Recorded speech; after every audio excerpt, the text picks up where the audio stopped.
Assalamualaikum warahmatullahi wabarakatuh. Selamat sore, perkenalkan nama saya Imamatul Utma Saila Rohmania dengan NIM 2223031020899. Di sini saya akan mempresentasikan hasil tugas metodologi penelitian yang berjudul Keperawatan Pasien Asma Bronkial dengan Pola Nafas Tidak Efektif yang mendapatkan teknik Burst Lip Breathing di RSUD Dr. Sudarsono Pasuruan.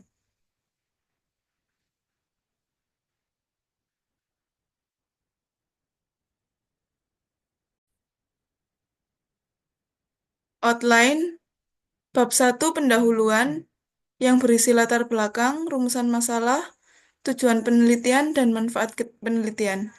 Bab 2 tinjauan teori yang berisi konsep penyakit pola nafas tidak efektif dan konsep teknik pernapasan tidak efektif.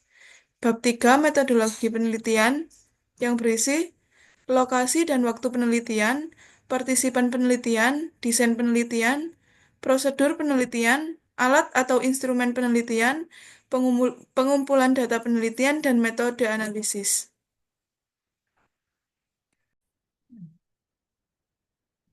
Pendahuluan, asma bronkial merupakan penyakit karena peradangan kronik bronkus yang mengalami penyempitan sehingga mengalami rasa berat di dada, mengi, batuk, sesak nafas pada malam hari hingga dini hari yang bersifat tidak stabil, menurut Suaryo et al. 2021.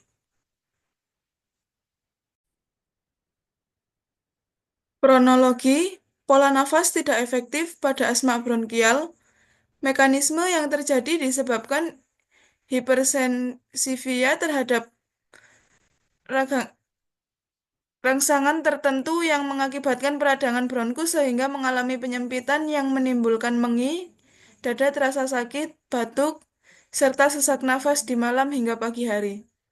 Efek dari peradangan bronkus mengakibatkan edema dinding bronkiolus, kram pada otot, polos bronkiolus, serta pengeluaran lendir kental pada lumen bronkiolus. Selanjutnya, ketidakefektifan pola nafas disebabkan karena penyempitan bronkus akibat spasme otot polos pada dinding saluran nafas sehingga ketika mengambil dan mengeluarkan nafas tidak memberikan aliran udara yang kuat.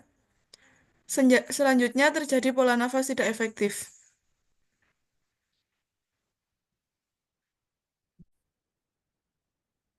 Solusi intervensi utama yang dapat diberikan menurut SIKI PPNI 2018 adalah pola napas tidak efektif. Salah satu intervensi pada pola nafas tidak efektif yang dapat dilakukan kepada pasien asma dengan gangguan pola nafas tidak efektif yaitu forced lip breathing. Pilihan intervensi yang dapat digunakan adalah forced lip breathing. Forced lip breathing adalah intervensi keperawatan non-farmakologi yang dilakukan dengan menghirup udara lewat hidung selama 4 detik, lalu tahan sekitar 2 detik, kemudian dihembuskan dengan bibir mengerucut. Teknik ini dapat dilakukan selama 15 menit, menurut Mulyana et al. 2021. Berdasarkan latar belakang tersebut, menimbulkan minat peneliti untuk melakukan eksplorasi yang lebih mendalam terkait pola napas tidak efektif pada pasien asma. Rumusan masalah. Bagaimana perubahan pola nafas pasien asma bronkial yang mengalami ketidakefektifan pola nafas setelah dilakukan teknik forced lip breathing? Tujuan umum penelitian mendeskripsikan perubahan ventilasi pada pasien asma bronkial dengan pola nafas tidak efektif yang mendapatkan teknik forced lip breathing.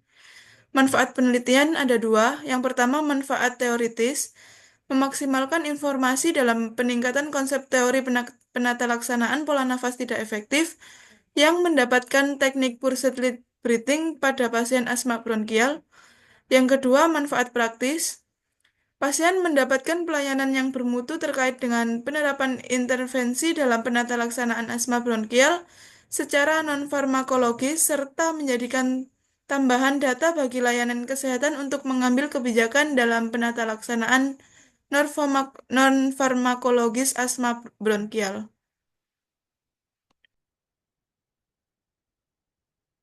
Tinjauan teori pola nafas tidak efektif yakni ketidakadekuatan aliran udara yang dihasilkan saat inspirasi dan ekspirasi menurut tim Pokja SDKI 2017. Pola nafas tidak efektif yaitu ventilasi yang tidak adekuat akibat terjadinya penyempitan jalan nafas sehingga bernapas menjadi sulit. Mekanisme yang terjadi disebabkan hip- hipersensitivitas terhadap rangsangan tertentu yang mengakibatkan peradangan bronkus sehingga mengalami penyempitan yang menimbulkan mengi, dada terasa sakit, batuk, serta sesak nafas di malam hingga pagi hari menurut Suaryo et al. 2021.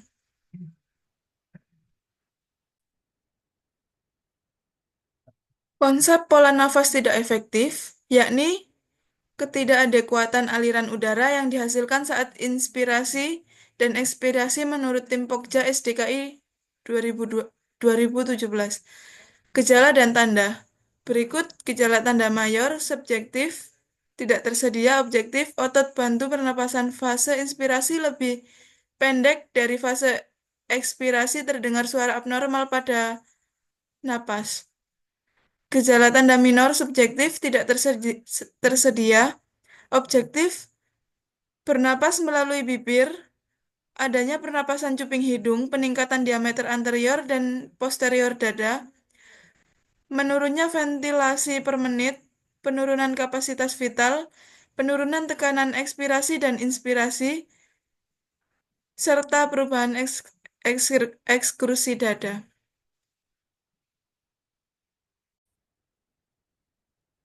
Tinjauan teori, terapi pulsed lip breathing, pola nafas tidak efektif dapat diatasi dengan melakukan terapi farmakologis dan non-farmakologis. Tindakan secara farmakologis seperti pemberian oksigen, obat, dan prosedur medis lainnya. Sedangkan pemberian teknik pernapasan pulsed lip breathing menjadi salah satu terapi non-farmakologis.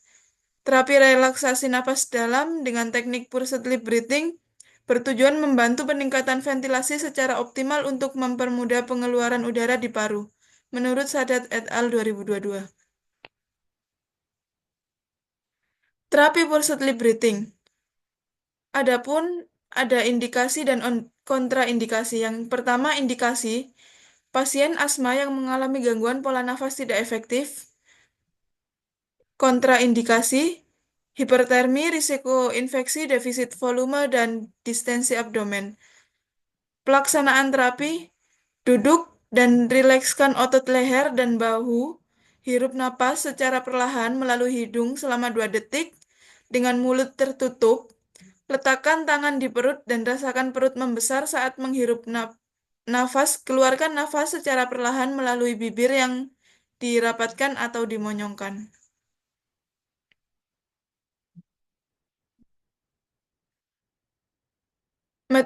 Metodologi penelitian yang saya ambil waktu dan lokasi penelitian pada bulan Desember 2024 di tempat RSUD Dr. Sudarsono Pasuruan. Partisipan penelitian yang terlibat adalah satu orang pasien dengan diagnosa medis asma bronkial yang mengalami gangguan pola nafas tidak efektif dan memenuhi kriteria berikut. Berikut adalah kriteria inklusi. Yang pertama, memenuhi minimal 4 dari 5 tanda gejala berikut, yakni kerusakan lapisan kulit, nyeri, perdarahan, kemerahan, dan hematoma. Selanjutnya, pasien dalam kesadaran penuh, kompos mentis.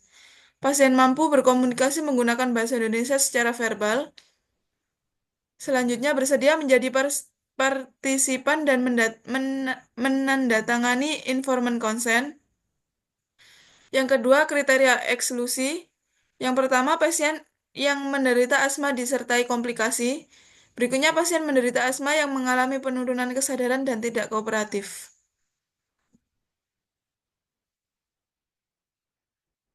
Prosedur penelitian, berikut prosedur penelitiannya. Desain penelitian pada tugas akhir ini menggunakan studi kasus, eksplanatori, pengumpulan data, observasi, dokumentasi, dan wawancara. Selanjutnya.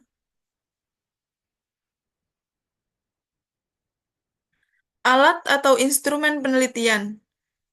Yang pertama, lembar observasi SDKI, identitas pasien, tabel mayor minor sesuai SDKI, muncul 4 dari 5 tanda gejala mayor dan minor. Lembar observasi SLKI, capaian kriteria hasil sesuai SLKI yaitu gangguan pola nafas tidak efektif.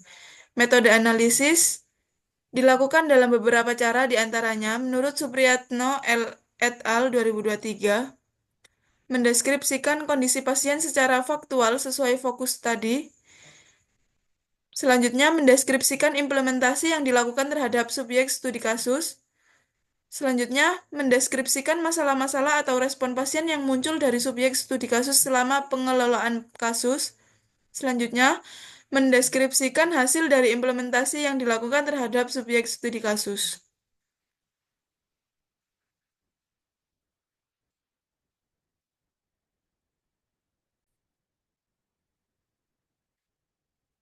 Menurut KPPKN Kemenkes RI 2017, prinsip etik yang dilakukan yaitu yang pertama nilai sosial, yang kedua nilai ilmiah, yang ketiga pemerataan beban dan manfaat, yang keempat resiko, yang kelima bujukan atau eksploitasi, yang keenam kerahasiaan dan privasi, dan yang terakhir persetujuan setelah penjelasan.